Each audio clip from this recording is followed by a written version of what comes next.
namin sa inyo yung dalawang bisita po namin. And I'm sure you're going to find this very, very interesting. Ito yung kapalit ng aming mga medical tips. Dalawa po yung bisita namin, and I'd like to introduce our first visitor, si Engineer Mon Mendoza. Mon, good evening. Would you like to greet our televiewers? Hi, good evening, everyone. And we would also like to introduce yung kasama niya, si Dr. Jose Panopio. He is a surgeon. So good evening, sir. Good evening also to everyone. And welcome to Dian M. Okay. So let me start off with Mr. Mendoza. Tell us about transfer factor. Okay. Transfer factor is one of the most elegant forms of immune communication.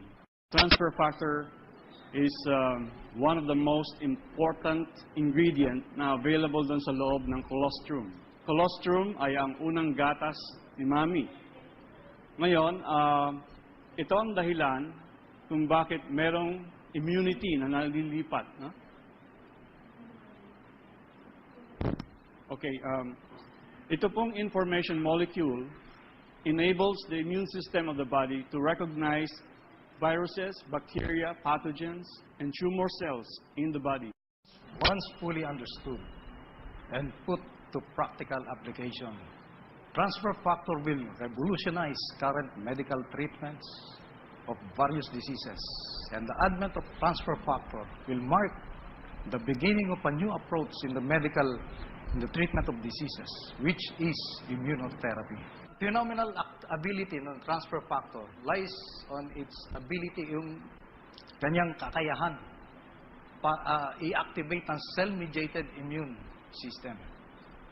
Ano ibig sabihin ng Kung naniniwala kayo sa bakuna, ang action ng transfer factor ay ang action ng bakuna.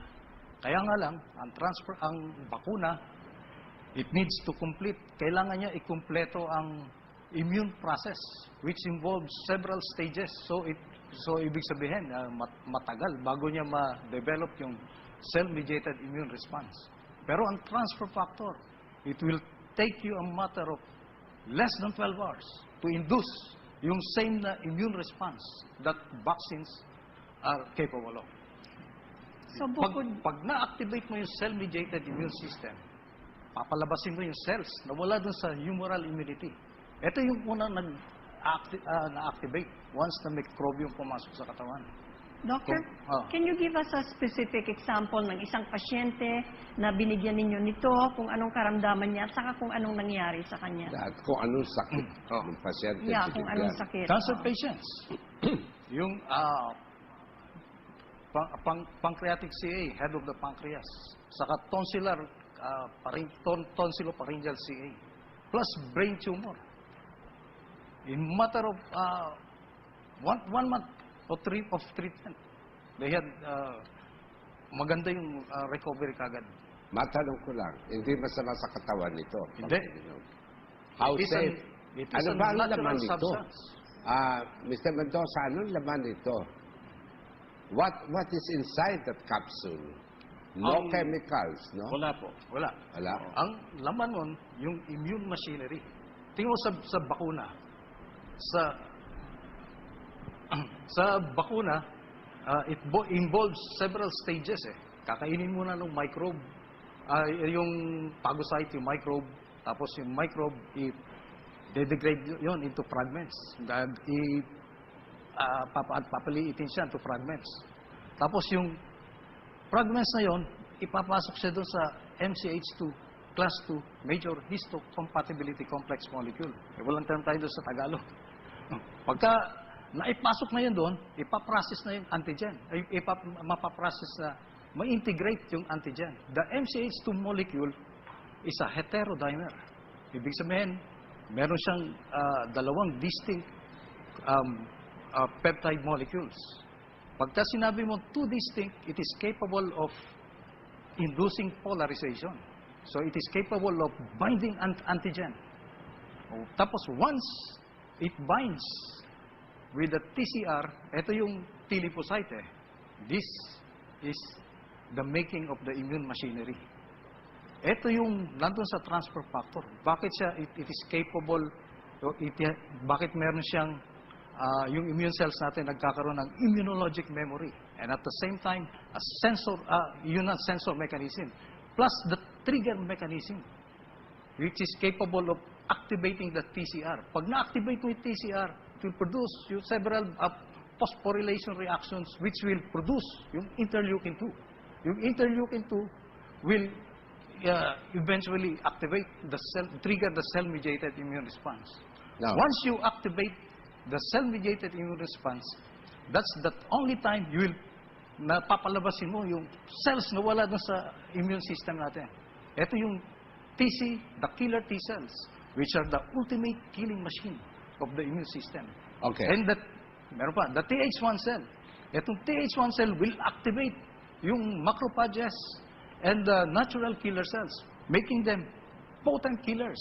Plus the TH2 cells. Itong TH2 cells will task the B lymphocyte to produce specific IgG antibodies, which will be utilized also by the macrophages and the natural killer cells for its antibody-dependent cellular cytotoxicity function, making them more even potent killers. Yeah, Kaya but papatay ng tumor. may tatanong lang ako, Doctor, before we take the next break. Kung isang pasyente, binibigyan na ng mga gamot ng doktor, yan ba pwedeng inumin kasabay ng mga gamot Pwede. na binibigay sa kanya? Pag pwede mo ibigay in combination with antibiotics, yung whatever pathogens that will survive the onslaught of the antibiotics, transfer factor will take care of the rest, preventing chronicity, chronic infection. Hindi lang ito. Ang maganda rin ng transfer factor, ang function ng immune system is not only to eliminate pathogens, but also to maintain internal homeostasis. Anong ibig sabihin ito? Pati yung garbage sa katawan, molecular garbage, molecular debris sa katawan, tatanggalin yan. Anong significance yan? Pag may pumutok na, may CVA patient, cerebrovascular accident, ibig sabihin nito, may pumutok na ugat. Pag may pumutok na ugat, there will be an extravasation of the blood. Lalabas dun sa blood vessel.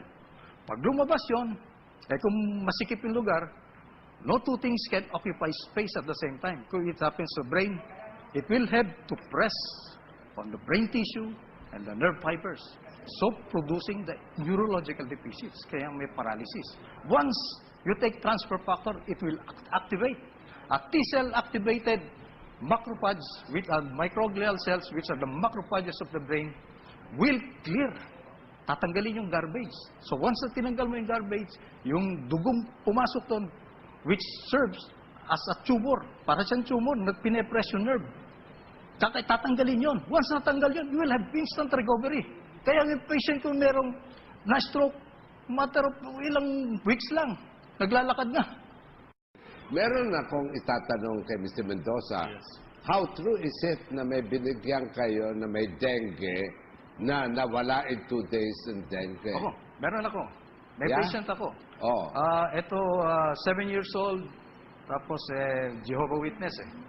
So, ibig sabihin, Jehovah, ayaw magpa-admit kasi ayaw magpalagay ng platelet transfusion. Oh. So, what I did, no choice eh, to give transfer factor advance. Ilan ang pills 70,000 ang count. Ilang ng pills platelet. ang binigay ninyo? 1 capsule pa lang. At nakadalawa pa lang siya ng capsule. Oh. From 70 to naging 150,000 ang count. Ang count, yung platelet count. Oh, Oh. why? Is that normal already? Hindi pa. Tapos after 4 capsules, naging 350 capsules. At 350,000 na. Okay. Yung platelet count. Tapos, up and about na kinabukasan. Just 4 capsules of transfer factor. Yeah? advance. May nagtatanong ko dito, sabi niya. Bakit? It is capable of eliminating yung viruses sa no, katawan. because it's worth, I'm not trying to make a sale here, ha? Kayo, inimbite ko namin ni Maggie because we are curious and I want the people to know more about your product. Yeah. Pero, siyempre, nasa doktor din yun yan. O magtanong-tanong kayo. Pero ito, pinakilalaman namin sa inyo because we are as well very curious about this. Ngayon, yung mga nakikinig, meron ang dami na namamatay ng mga bata sa dengue. That's why I